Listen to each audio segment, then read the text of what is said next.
Welcome everyone to DY's MMA and Boxing. We got a fight coming up in a few hours between Anthony Joshua and Alexander Usyk. This is going to be a really good, phenomenal fight, and I'm gonna tell you why. This is going to be a good fight because we don't often get these high caliber fights between two great champions and two gold medalists. That's right. Both guys have won gold medals in the 2012 London Olympics. Anthony Joshua won the super heavyweight and Usyk won the heavyweight. Both guys are skilled. They're phenomenal. They both got heart, and I can't wait to see this. Anthony Joshua is currently the WBO and WBA champion. Usyk, on the other hand, he was the undisputed cruiserweight champion. There's only been 3 undisputed cruiserweight champion in history, that being one of them being Evander Holyfield. So Usyk was an undefeated cruiserweight champion, meaning he took all the belts, the WBO, the WBA, the IBF, in the Ring Magazine belt, but he just didn't take the belts. He won it in a tournament fashion, kind of sort of like Andre Ward, but on steroids. Not saying, let me choose my words, because we're in that season. No, the tournament was like on steroids. Basically, the best cruiserweights came into the division, including those who were champions. They put all their belts on the line to see who is who and who's the best ever. And Usyk pretty much ran through the tournament. I mean, he had some oppositions, and it wasn't an easy tournament. In fact, the last fight was between him and a Russian fighter named Gassiev, Murat Gassiev, and both fighters were undefeated. It was basically like, let's see, this is for all the marbles kind of type of fight. One of those great fights that you don't often see at all. And the only person to this day that has still beaten Gassiev is Usyk. Man, that was a phenomenal fight. Usyk came through, he did his thing, and then he made heavyweight. Being a much smaller fighter, he has to be a little bit more adaptable in the ring now, because he can't take the punches that he normally could take at cruiserweight. So saying all that, man, this is a very entertaining fight. Listen, I've been a fan of Anthony Joshua for a while. Listen, I became a big fan of Anthony Joshua when he put Charles Martin, a.k.a. Walk the Streets Like a God, took that man and just put him down head first on the canvas. That was a very impressive outing. And then I was just impressed with just his character, the way he carried himself. He shows himself to be an exemplary role model person. I mean, I like Anthony Joshua. I also like the fact that he doesn't duck challenges. Man, he has an impressive resume.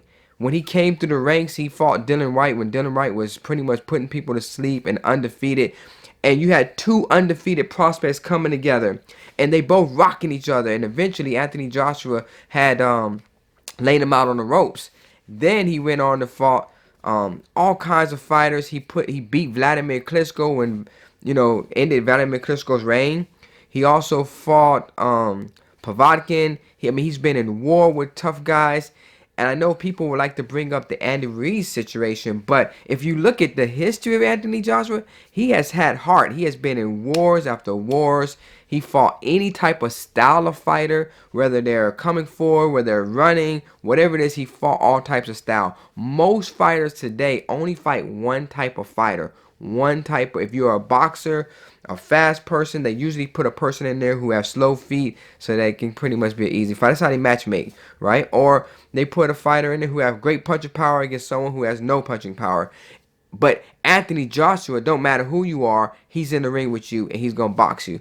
And I'm very impressed with Anthony Joshua. He'll fight in London, he'll fight in Saudi Arabia, he'll fight you in New York City. It don't matter, man. He'll fight you anywhere. The guy is he's impressive, and I like watching Anthony Joshua. So this fight is going to be very, very blockbuster, simply because listen, Usyk reminds me a lot of a heavyweight version of Lomachenko. The style is the same, basically. Well, they share a lot. They have a lot of they're compatible in a lot of ways. Meaning, both are southpaw fighters. You don't often get a heavyweight that's southpaw, and You also have two fighters. They both like to use that left hand and set things up. They don't put a lot of power in all their shots. They're pretty much slow cooking you and setting you up and putting you in traps. Very impressive. Like I remember when he fought Tony Bellew, and he had Tony Bellew. The way he cut the ring off of Tony, Tony was going one way and he stopped him, came back the other way, landed a left hand. He took away the angle, and because he has fast feet, that's what makes him very dangerous, because his feet, being a southpaw fighter, are able to get to angles quicker than the orthodox fighter and land his punches. And so that's what makes him very tough. So with Bellew, he did that, and that was at cruiserweight, but he was able to cut the ring off, take away his angle, come back, land his shot, and then reset and trap Bellew in a very methodical fashion. He's just a very impressive fighter. I'm very impressed with his hand speed, his foot speed, the way he set things up. Anthony Joshua has shown, for someone who picked up boxing at 19 years old, is very impressive the way he was able to make the adaptation to fight Andy Ruiz. In the first fight, he kind of he had the wrong strategy, the wrong game plan. He figured it out. He lost 20 pounds.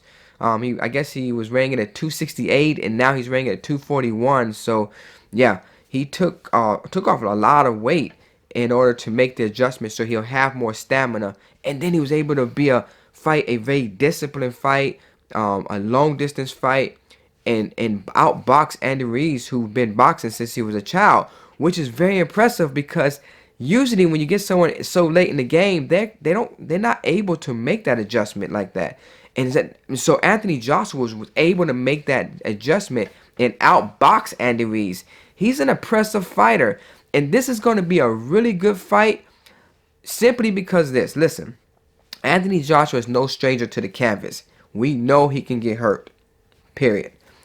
And Usyk, being a faster fighter, putting on that weight is kind of sort of slowed him up just a bit. And so that makes him easier to hit, basically, right? He's not easy to hit, but he can be hit. Saying that, Anthony Joshua is just as athletic, and he can drop that right hand at any given time. He has the equalizer. And Usyk is probably not that person that's going to knock you out with one punch, but he will slow cook you, right? He'll get that hand up, he'll tap. When I watch him and Lomachenko fight, and him being a heavyweight is impressive, it's like his feet is moving to a rhythm, and his hands is the hands of a drummer. The way he's playing you, and he's putting that hand, pop, pop, pop, pop, pop. It's very impressive the way he's able to methodically dismantle his opponents with his left hand. With his right hand, because he's a southpaw fighter. So it's a great fight. If I had to call it, honestly, I would probably say, I would give Anthony Joshua a slight edge, simply because he could put the fight away at a drop of a hat with a nice good right hand at any given time. Being the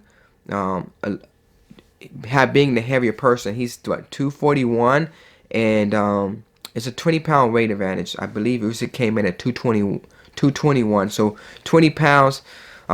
He has that equalizer. He can end the fight at any given second, so I give him the slight edge, but I wouldn't be surprised if Usyk is able to take this fight from Anthony Joshua. But Joshua has so much heart. He's the type of fighter, I can't see him being outclassed and just giving up. I see him being that person that even if he's behind the scorecards, he will try to put it all on the line and try to go for the knockout and the 12th round. So that's why I give him a slight edge, because he's a bigger guy. Now, strategy-wise, Usyk's strategy is very simple. Stay on the outside, use that left hand, box, try to be conservative, try not to get too much into an exchange with Anthony Joshua, right? Anthony Joshua, I feel he doesn't want to get into a boxing match with Usyk. Seriously. I believe his strong suit is to press the action. Usyk has shown me in one of his fights that if you press him, you can get him on that back foot and you can land. In fact, he said this was his hardest fight. He said this was his toughest fight. And so I believe that you can really press him. It was Marius Briedis. It's a fight where I believe Briedis was putting a lot of, correct me if I'm wrong, put in the comment, tell me if I'm right or wrong, but he put a lot of pressure on Usyk, and Usyk said this was his toughest fight. So I believe that Usyk, if you put pressure, enough pressure on him, Anthony Joshua can land a couple more shots. He only needs to land a couple because of the size and the power, and then he can pretty much do his damage. So I believe he should press the fight. Usyk's thing is to move. So if you're looking at who you put your money on, well, just put your, who do you think is more likely to score the knockout? Do you think Anthony Joshua with the one shot, or do you think Usyk, who's able to, would he be able to escape, evade, and take Anthony Joshua's punches very well? So that's what I would do. But personally, I gave Anthony Joshua a slight edge because of the power. Alright, so this is D-Wise MMA and Boxing. Please hit the like button, subscribe, leave a comment in the box who you think is going to win the fight. And remember, guys, the fight here in America is probably going to be in around in the middle of the day because the fight is in London. Y'all, peace. Have a good day.